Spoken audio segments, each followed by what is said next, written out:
It is what we've been witnessing. Viper's a bit deep. Have a fast play here. Looking to go for this A split, but they are being stumped at the choke point still. Trying to make their way through the double doors. They actually clean up those players nicely. G2 put an end to that. Nuki was super fast down mid this time. But Sadak's giving them all of the information. Nuki decides he wants to try and finish him off. Enemy kill. Finally does enough damage. Yeah, it was just giving constant information down mid. He was facing that way, I believe. Yeah. So this is the first time, actually, where G2 have got an advantage in these rounds and are able to slow things down a little bit. The Viper's bit halting anything. Nuki peeks, gets information. Mix was there, tour de force, but he whips! Off to the side, a little bit too much. Cloud burst down. Nuki, oh, pre-aiming the wrong angle, and that advantage, it just fades away. Evaporates. Slip through their fingers like so many grains of sand. Having said that, Hoodie's got the read on where this repositioning is going. He could shut all of this down right now on top. Oh!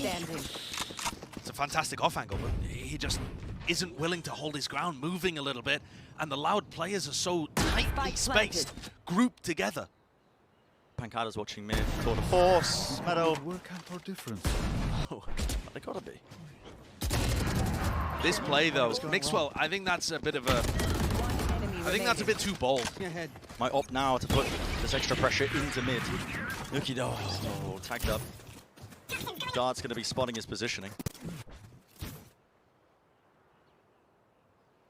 Another slow beginning to the round by Loud, but making sure that they control the areas that G2 would be pushing from.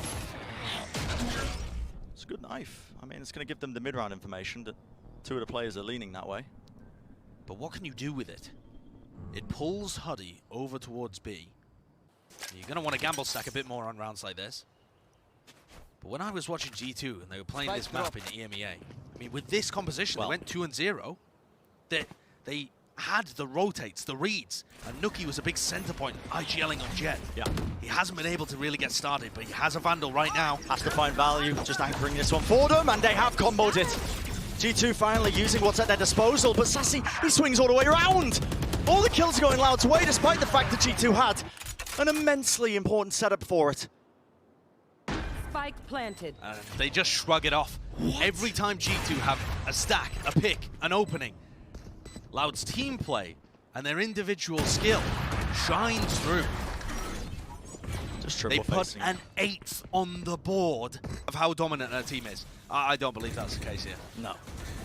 No. I mean, I think the viewers at home realize that, Josh. We have been singing the praises of Loud relentlessly for good reasons, because it's all set up there to try and stunt that push, but not there for them. And now, final round of the half. And this time, you've got an early pop of the Blade Storm by Aspas. They pick up the orb, they put down the Viper wall. It feels fast. It feels like the tempo is going to be increased. So G2 rotate a player over, get ready to defend, and there's nothing coming. Such an awkward timing when they cut noise like this, alternating between the really aggressive plays. Drone has to be used here by Hoodie straight through, and now their own drone from Loud. And Nuki's going to be calling. They're probably coming over to B, guys, but Breeze is such a big map. Does he get back up in time? Relatively isolated, but he still gets the one. The knives in hand. Aspas wins it in the head-to-head. The Jet v Jet. Aspas is alone, though, at the back of B, and the spike is still fully in play. The Hunter's Fury, that's a connection. Onto Hoodie, sidestepped it, dodged it. Enough for the player to push up. Pancada, though, cannot finish up and clean up of the damage that's been done. Nice play, Mixwell, though, goes for another peek. One enemy remaining. The swings, though, they're lovely, and it puts everything down onto Aspas. Final round of the half. Null command in his face. Yeah. Spike dropped at B main. From quite a distance of over, just peeking it ever so slightly. Aspas is waiting for the drop, trying to bait it with a couple of bits of spam.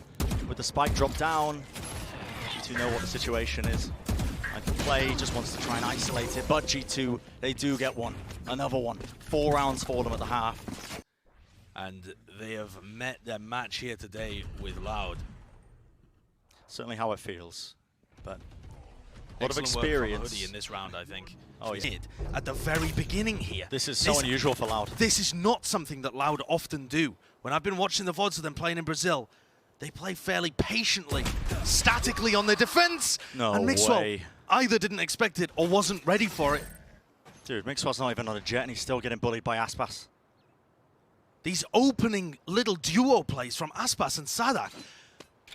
The Brazilian fans were, I think their fear was that the pistol rounds would be a bit of a weakness from Loud, but we have seen some creative stuff. That reminds me of the same play they made on Ascent, pushing out B tiles with Sadak, with Aspas. The repositioning on top of the wall. Aspas actually wants to try and take the fight once more. The dart though needs to be broken. A reload in play means they get good information. G2, they're set up here.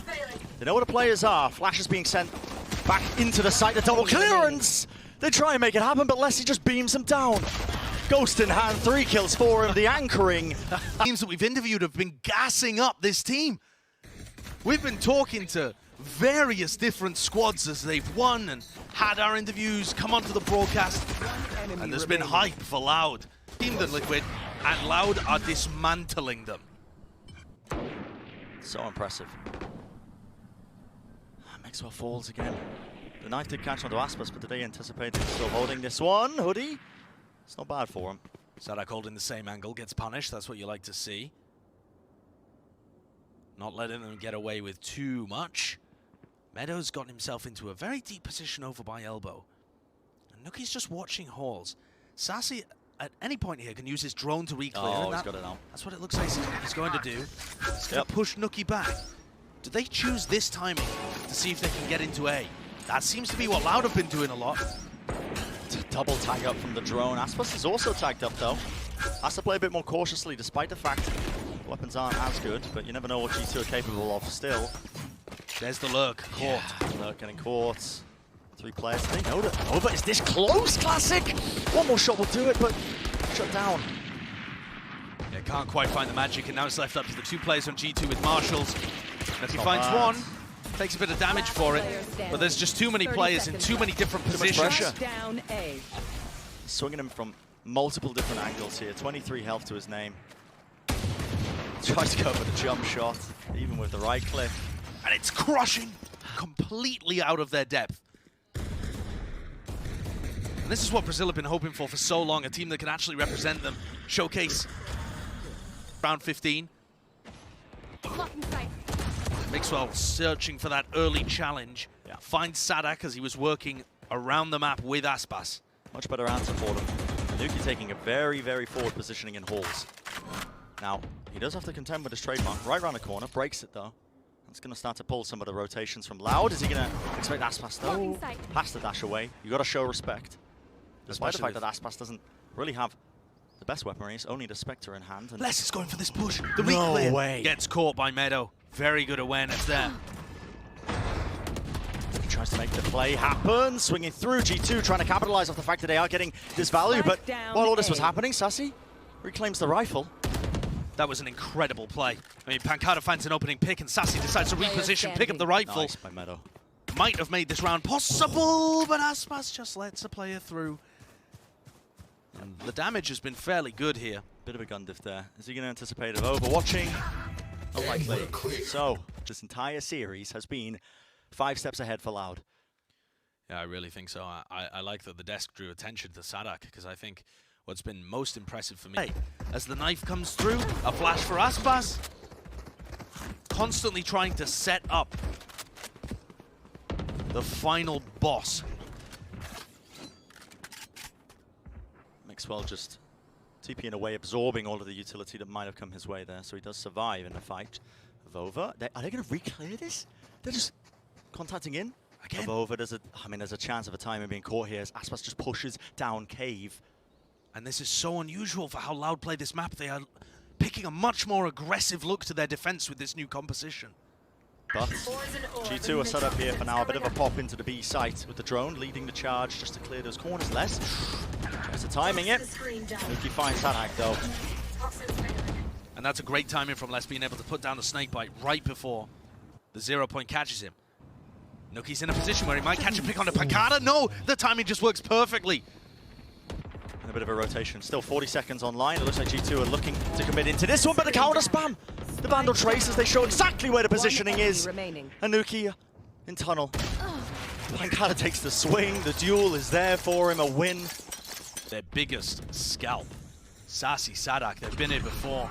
And this will be historical, Josh. It absolutely would. For Brazil, the region. Eu acho que aí, We're talking mano, about só it avança, viu? in these global Gente, events. Look at this Viper wall, actually, that comes out of Meadow here. This is going to be a fast piece, an A split, similar to what we've seen in the past from Mech, from DRX. Sadak's tagged up though, all the way back through. Yep, the yellow control is there. G2 moving around. How is Sadak not dying here? Eventually they get it, but Aspas also returns.